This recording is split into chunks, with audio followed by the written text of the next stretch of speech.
ضلع waste Peoples youth organization کے زیر اہتمام سابق وزیر اعظم اور جمہوریت کے لمبردار شہید محترمہ بے نظیر بھٹو کی 73ویں سالگرہ کے موقع پر ایک پروقار تقریب کا انعقاد کیا گیا۔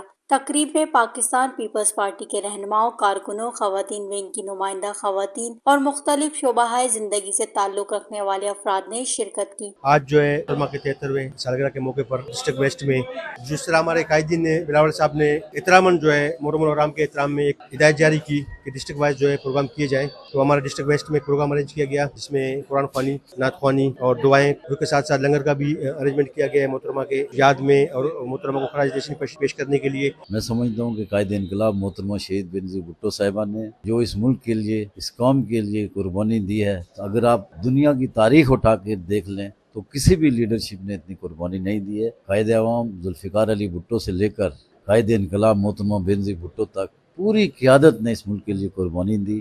محترمہ بے نظیر بھٹو صاحبہ اسلامی جمہوریہ پاکستان اور پورے اسلامی ممالک کے پہلے وزیر اعظم، اس نے جو کارنامے انجام دیے پاکستان کے لیے وہ ہمیشہ یاد رہیں گے۔ شرکا نے محترمہ بے نظیر بھٹو کی سیاسی، جمہوری اور عوامی خدمات کو خراج عقیدت پیش کرتے ہوئے کہا کہ وہ عوامی حقوق، جمہوریت اور خواتین کے بااختیار بنانے کی جدوجہد کی علامت تھیں۔ مقررین نے اس عزم کا اظہار کیا کہ شہید بے نظیر بھٹو کے مشن اور نظریے کو آگے بڑھانے کے لیے اپنی جدوجہد جاری رکھیں گے۔ Wash news, Karachi.